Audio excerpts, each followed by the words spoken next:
Film की शुरुआत Alaska नाम के एक शहर से होती है जहां पर अब 30 दिनों के लिए अंधेरा होने वाला है, क्योंकि यहाँ आज सूरज का आखिरी दिन है। इसके बाद 30 दिनों के लिए सूरज नहीं निकलेगा। वहीं हम एक स्ट्रेंजर आदमी को देखते हैं जो शिप के जरिए अलास्का में आता है, जबकि लोग यहाँ से इस शहर को छोड़कर जा रहे हैं। तभी ये पुलिस वाले कुछ जले हुए सेल फोन को देखते हैं। उन्हें देखकर भी बड़े आश्चर्य में होते हैं कि आखिर इन फोन्स को चोरी करके किसने जलाया है। स्टेला नाम की ये लड़की किसी काम के सिलसिले में अलास्का में आई है। काम खत्म करके उसे जल्दी से यहाँ से निकलना है, क्योंकि वह 30 दिनों के लिए वहाँ पर फंसना नहीं चाहती। सभी लोग इस स्टेट को छोड़कर वहाँ से जाने लगते हैं, क्योंकि उन्हें भी अंधेरे में रहना पसंद नहीं है। सूरज डूबने लगता है। तभी कुछ डॉग्स को खतरे का आभास होता है और वो भौंकने लगते हैं, लेकिन उसी समय कोई उन डॉग्स को मार देता है। स्टेला अब एयरपोर्ट के लिए निकल चुकी है, लेकिन बीच रास्ते में उसकी गाड़ी का एक्सीडेंट हो जाता है और वो वहीं पर फंस जाती है। वह अब अपने बॉयफ्रेंड एवन को कॉल करती है और उसे एयरपोर्ट छोड़ने के लिए कहती है, लेकिन एवन को कुछ जरूरी काम के लिए जाना है, इसलिए वह स्टेला की मदद करने के लिए बिली को भेजता है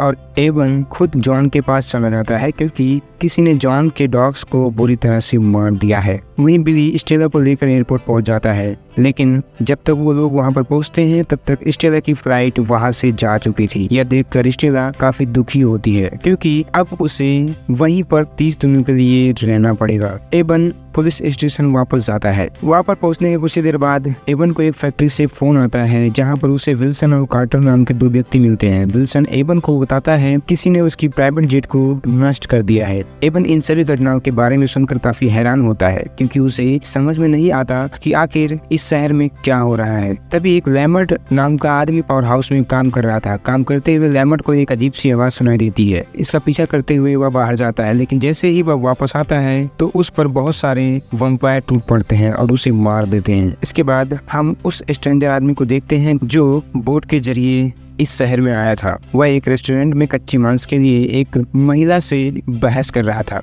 तभी वहाँ पर एवन आ जाता है, जो स्ट्रेंजर को वहाँ से जाने के लिए कहता है, लेकिन वह आदमी उसकी बात न मानकर उस पर ही भड़कने लगता है। वह उसे मारने के लिए तैयार हो जाता है, लेकिन जैसे ही वह एवन को मारने के लिए आगे बढ़ता है, वहाँ पर स्टेला आ जाती है, जो उस आदमी पर गन तान देती है। यह देखकर वह आदमी स्टेला की ओर बढ़ने लगता है, लेकिन तभी एवन उसे पकड़ लेता है और अरेस्ट करके पुलिस लॉकअप में डाल देता है। ये 3 वर्कर्स मस्ती करते हुए घर की तरफ जा रहे थे। तभी रास्ते में उनके एक साथी को एक वैम्पायर पकड़ लेता है। वैम्पायर इतनी तेजी से उनके साथी को उठाता है कि उन्हें समझ में ही नहीं आता कि उनका साथी आखिर कहाँ गया। तभी उनका साथी उनके सामने गिर जाता है, जिसकी हालत देखकर वे लोग डर जाते हैं और वहाँ से भागने लगते हैं। एवन और स्टेला पुलिस स्टेशन में होते हैं, जहाँ पर फोन और कंप्यूटर सिस्टम खराब हो जाता है। यह देखकर वह स्ट्रेंजर उनसे कहता है कि वो आ रहे हैं। दरअसल उसका इशारा उन वैम्पायर की ओर था, लेकिन जब एवन उससे पूछता है कि तुम किस बारे में बात कर रहे हो, तो इस बात पर वह स्ट्रेंजर उन्हें कुछ नहीं बताता। शहर की लाइट को चेक करने के लिए एवन जब पावर हाउस जाता है तो वहाँ पर लैबर्ट का सिर देखकर डर जाता है और सभी लोगों को अपने घर के अंदर रहने की सलाह देता है। इसके बाद जॉन और उसकी वाइफ घर के अंदर होते हैं।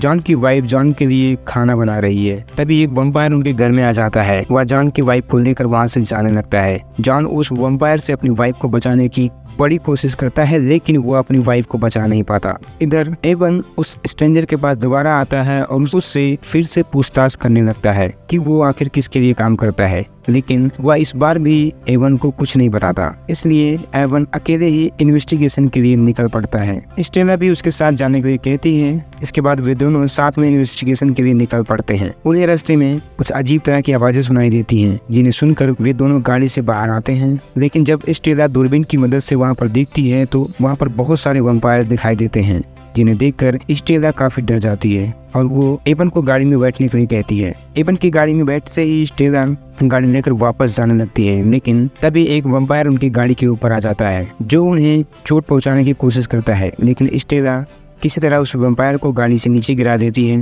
तभी वॉकी टॉकी पर एवन के ग्रैंडमदर के चिल्लाने की आवाज सुनाई देती है, जिनको सुनने के बाद वे दोनों भागते हुए पुलिस स्टेशन जाते हैं। वहां पर पहुंचने के बाद उन्हें चारों तरफ खून ही खून दिखाई पड़ता है। न वहाँ पर एवन का भाई जैक होता है और न ही उसकी ग्रैंड मदर। ये देखकर एवन काफी डर जाता है क्योंकि उसे लगता है कि उसका भाई और उसकी ग्रैंड मदर दोनों मारे गए हैं, लेकिन वो स्ट्रेंजर अभी वहाँ पर जिंदा था, जिसे देखकर एवन को काफी गुस्सा आ जाता है और वो उसे मारने के लिए जाने लगता है, लेकिन तभी स्टेला एवन को रोक लेती है। वहीं वैम्पायर के डर से कुछ लोग एक होटल में छिप जाते हैं जिनमें एवन का साथी जैक भी होता है। दरअसल जब वैम्पायर ने पुलिस स्टेशन पर हमला किया था तो जैक वहां से भाग निकला। वही वो वैम्पायर लोगों पर हमला कर उन्हें बेदर्दी से मारने लगते हैं, लेकिन एवन और स्टेला उन वैम्पायर से बचते हुए जैक के पास पहुंच जाते हैं और जैक जब अपने भाई एवन को देखता है तो उसे गले से लगा देता है। इसके बाद एवन सभी से कहता है कि किसी सेफ जगह पर छिपना चाहिए। यह कहते हुए एवन स्टेला के साथ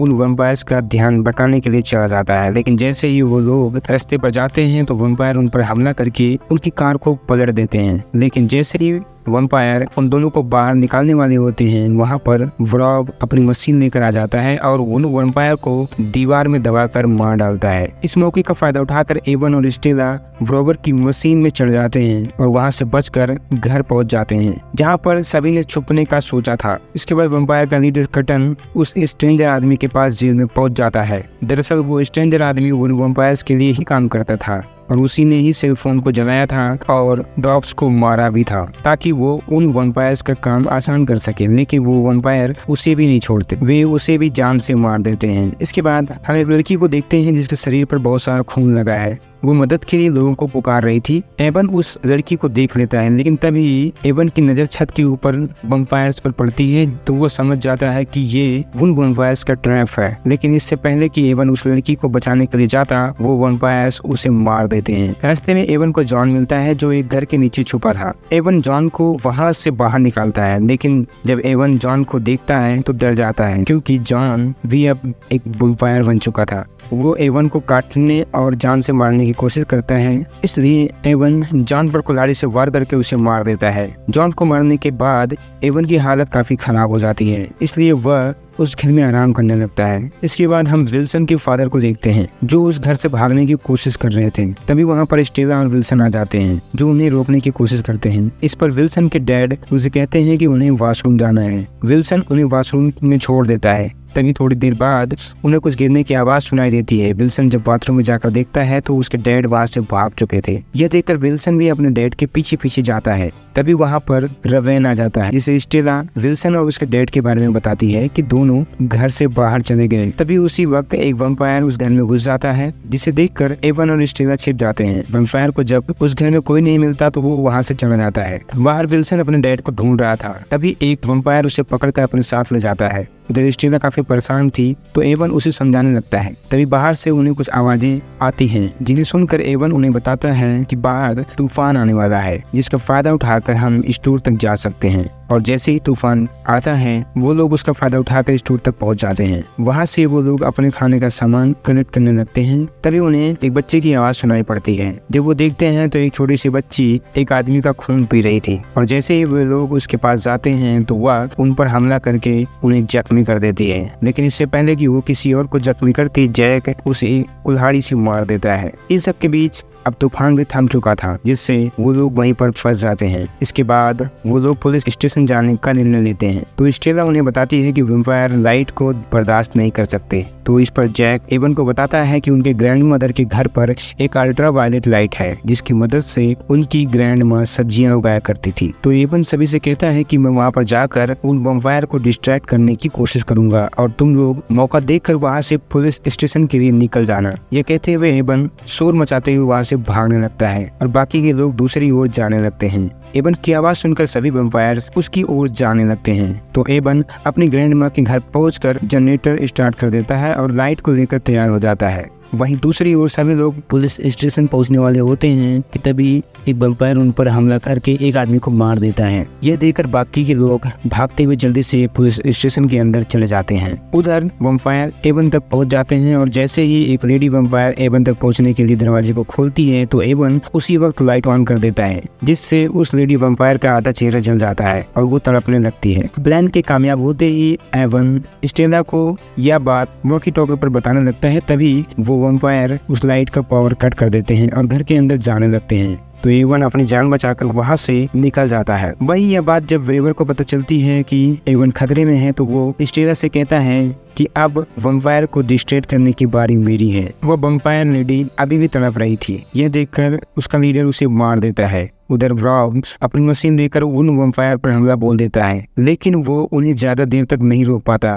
इसलिए वह खुद के साथ उन वैम्पायर को ब्लास्ट करने की कोशिश करता है, लेकिन वो उसमें भी असफल हो जाता है। वैम्पायर का लीडर उसे अपने पैरों तले कुचलकर मार देता है और यह सब एवन अपनी आंखों से देख रहा था। एवेंजर पुलिस स्टेशन पहुंचकर सभी को बताता है कि वेवर की मौत हो चुकी है। तो कार्टर सभी से कहता है कि स्टोर वाली लड़की की काटने की वजह से उसके बर्ताव में बदलाव हो रहा है, इसलिए वो एवन से खुद को मारने के लिए कहता है। तो एवन कार्टर को एक रूम में ले जाता है और उसे मार देता है। धीरे धीरे अब 27 दिन बीत चुके थे। इसके बाद जब एवन खिड़की से बाहर देखता है तो एक कमरे से उसे टार्च से सिग्नल मिलता है। तो एवन भी अपनी टार्च को जलाकर उसे सिग्नल देता है। इसके बाद एवन और स्टीला भागकर उस घर तक जाते हैं जहां से उन्हें बिली मिलता है। बिली एवन को बताता है कि उसने अपनी फैमिली को मार डाला ताकि वो वैम्पायर उन्हें ना मार सके। इस पर एवन बिली पर काफी नाराज होता है और किसी तरह उसे लेकर पुलिस स्टेशन पहुंच जाता है। लेकिन जब वो लोग पुलिस स्टेशन पहुंचते हैं तो वहां पर बाकी लोग नहीं होते। यह देखकर स्टेला कहती है कि शायद वो लोग स्टोर पर गए होंगे। तो इस पर वो लोग भी स्टोर पर जाने लगते हैं। तभी रास्ते में उन्हें किसी की आवाज सुनाई देती है, जिसे सुनकर वो लोग छिप जाते हैं। तभी वहां से एक बच्ची गुजरती है जिसके कपड़ों पर बहुत सारा खून लगा था। यह देखकर स्टेला उस बच्ची को लेने के लिए जाती है, मगर वहां पर एक वैम्पायर आ जाता है। इससे पहले कि वह उन्हें देखता, स्टेला उस बच्ची को लेकर छिप जाती है और मौका मिलते ही वहां से भाग निकलती है। वहीं बिल्ली के पीछे एक वैम्पायर पड़ा होता है, जिसके कारण बिल्ली काफी डर जाता है। लेकिन कुछ ही देर में वह वैम्पायर वहां से चला जाता है। वहीं एवन घूमते हुए एक ऑयल फैक्ट्री में पहुंच जाता है, जहां पर उसे उसका भाई और बाकी लोग मिलते हैं। एवन अपने भाई जैक से मिलकर बहुत खुश होता है। वहीं वैम्पायर का लीडर सभी वैम्पायर से वहां आग लगाने के लिए कहता है ताकि वो वहां छिपे सभी लोगों को मार सके। वहीं बिल्ली घूमते घूमते उसी ऑयल फैक्ट्री में चला जाता है जहां पर एवन होता है। बिल्ली का पीछा करते हुए एक वैम्पायर भी वहां पर पहुंच जाता है, जो बिल्ली पर हमला कर देता है। जिसके बाद वहां एवन और बाकी के लोग भी आ जाते हैं। लेकिन जैसे ही वो बिल्ली के बाद एवन पर अटैक करने के लिए जाते हैं, एवन उसे मशीन में डालकर मार देता है। जख्मी होने के कारण बिल्ली भी वैम्पायर में बदलने लगता है और इसलिए एवन बिल्ली को भी मार देता है। इसके बाद एवन को स्टेला याद आती है, जिसके लिए वह बेचैन होने लगता है। तभी वॉकी टॉकी पर एवन की बात स्टेला से हो जाती है। स्टेला एवन को बताती है कि वो सही सलामत है और एक गाड़ी के नीचे छुपी हुई है। एवन खिड़की से स्टेला को देख लेता है, लेकिन थोड़ी देर में वहां पर सभी वैम्पायर इकट्ठा हो जाते हैं, जो उस शहर को आग लगाने लगते हैं ताकि कोई भी इंसान वहां पर जिंदा ना बचे। यह देखकर एवन बाहर जाने की सोचता है, लेकिन बाहर जाने से पहले वो बिल्ली का ब्लड अपने अंदर इंजेक्ट कर लेता है ताकि वो भी वैम्पायर बन सके और उनसे लड़ सके। ब्लड इंजेक्ट करते ही एवन को भी इंसानों को खून की गंध आने लगती है। यह देखकर सभी लोग डरने लगते हैं, लेकिन एवन बिना किसी को नुकसान पहुंचाए बाहर चला जाता है। एवन के बाहर आते ही वैम्पायर उसकी ओर बढ़ने लगते हैं, तो एवन स्टेला को वहां से निकलने के लिए कहता है। स्टेला एवन की बात सुनकर वहां से निकल जाती है, लेकिन तभी एवन और वैम्पायर के लीडर की लड़ाई शुरू हो जाती है, जिसमें वो वैम्पायर एवन को बहुत मारता है। लेकिन जैसे ही वो वैम्पायर एवन को जान से मारने के लिए जाता है, एवन उसे एक ही मुक्के में ढीर कर देता है। अपने लीडर की मौत के बाद सभी वैम्पायर वहां से जाने लगते हैं, जिसके बाद स्टेला एवन के पास आ जाती है और उसे उस हाल में देखकर रोने लगती है। तभी सूरज निकलने लगता है, लेकिन जैसे ही सूरज की किरण एवन पर पड़ती है तो वह जमने लगता है, क्योंकि एवन भी पूरी तरह एक वैम्पायर बन चुका था। देखते देखते एवन जलकर राख हो जाता है और इसी के साथ यह फिल्म यहीं पर खत्म हो जाती है। दोस्तों, यह कहानी आपको कैसी लगी कमेंट में जरूर बताएं। वीडियो को लाइक करें, चैनल को सब्सक्राइब करना ना भूलें। मिलते हैं ऐसी ही कहानी के साथ, तब तक के लिए धन्यवाद।